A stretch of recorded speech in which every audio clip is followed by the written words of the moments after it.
Hola, ¿cómo están? Aquí nuevamente en una de las historias que están llegando de CF Paranormal. Hoy vamos a contar algo que me sucedió y nos sucedió a muchos cuando estábamos trabajando en la ruta 178, en el tramo que iba desde la 33 hasta Villa Loíza.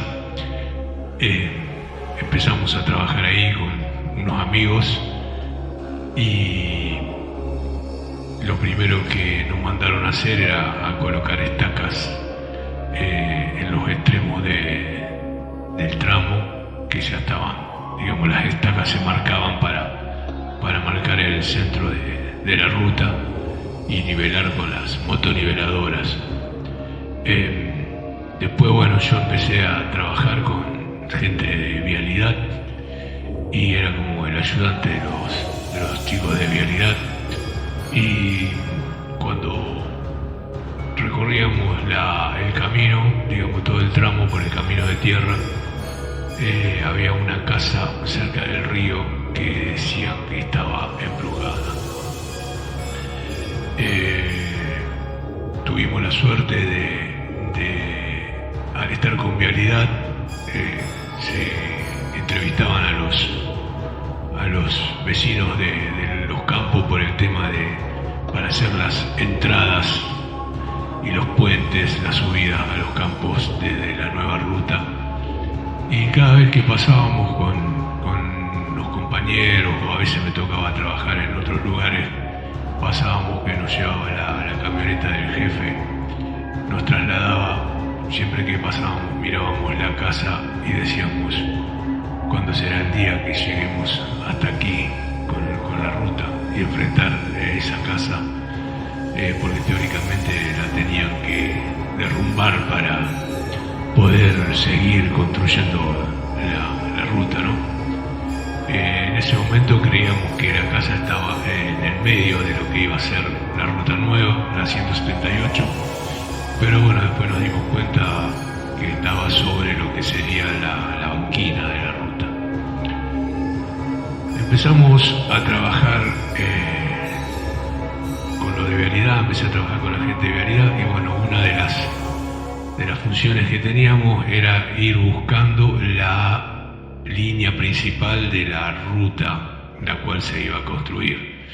Por eso esa ruta había sido marcada hace muchos años con estacas de madera, con una numeración, y la función nuestra era buscar esas estacas y ir marcando ya para que vengan las máquinas y vayan limpiando todo el terreno. Nosotros buscaríamos las estacas que marcarían el centro, lo que es la línea blanca de la ruta. Por eso esta historia se llama la estaca número 54. Empezamos a buscar las estacas, íbamos buscando la estaca con mi jefe y con la pala íbamos limpiando así los lugares donde creíamos que podían estar las estacas clavadas y llegamos hasta la casa embrujada. Y hablamos un poco ahí, no nos metimos en la casa. Mi jefe le sacó algunas fotos y me contó, digamos, lo que él había averiguado antes de que yo empiece a trabajar con ellos, lo que él había averiguado con lo que le dijeron los vecinos así de los campos en todo el trayecto del tramo, y decían que bueno, que esa casa estaba embrujada por un par de cosas que habían pasado en el pasado muy lejano.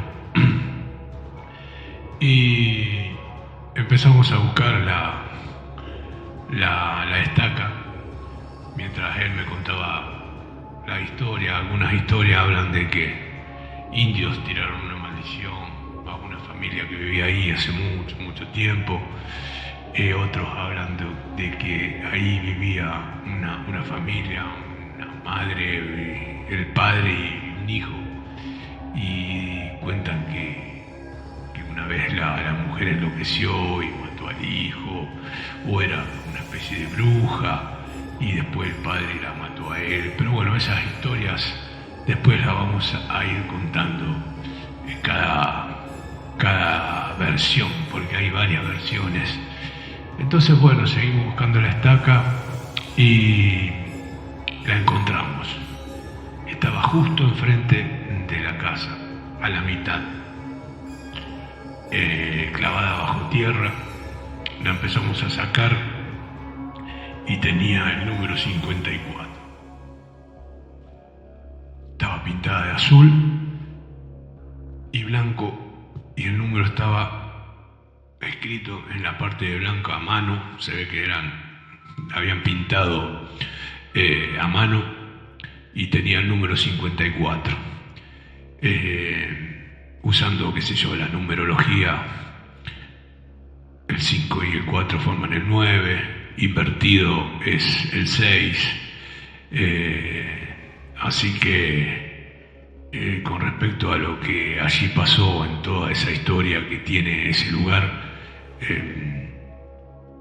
la estaca tenía el número 54.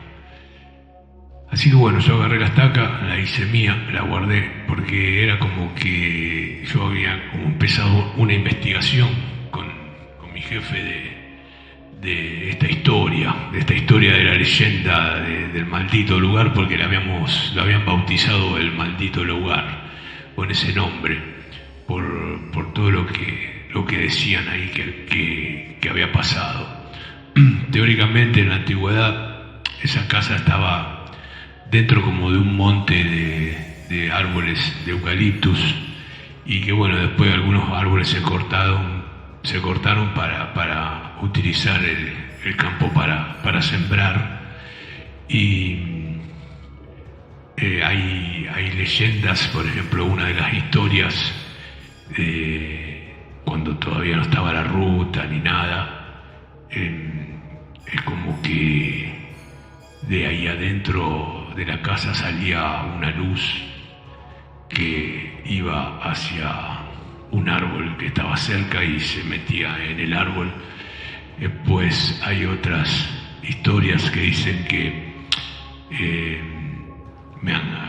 según gente vieja ha contado de esos lugares, que por ejemplo una vez paró un camionero porque había un árbol caído en el camino, y un camionero viejo, antiguo, esos camiones de los años 60 por ahí, o 50, y no podía seguir porque estaba el árbol adelante de él, cortando el camino. Y bueno, esperó al otro día para ver qué podía hacer, y durmió en el camión, y cuando se levantó el otro día el árbol ya no estaba. Algunos cuentan también como que la casa siempre estuvo como oscura, llena de algo tétrico, y el puente que cruza el río Carcarañá, del lado yendo para Villa Loíza, dice que tenía una virgen, el cual decía abajo, decía buen viaje, y en uno de los pilotes del puente, y dicen que alguien sacó esa virgen y la tiró dentro de la casa como para limpiarla de la maldad que tenía. Han pasado muchas cosas mientras trabajábamos ahí, pero bueno, esto ha sido la historia de la estaca 54, esa estaca que estaba señalando ese lugar. Después seguiremos contando otras vivencias que tuvimos y vivencias que han tenido compañeros de laburo ahí en el maldito lugar, en el kilómetro 134 a 135 y medio, 136. Después, en el pueblo donde yo vivía, la leyenda, digamos, la historia que se cuenta es la de la madre, esa madre supuesta bruja que había sacrificado a su hijo y bueno, que después teóricamente el padre se enteró y acabó con la madre y después como que se suicidó. Así que bueno, esto lo contaremos más adelante, cosas que han pasado en ese lugar, el maldito lugar. Así que nos estamos viendo en la próxima entrega de El maldito lugar.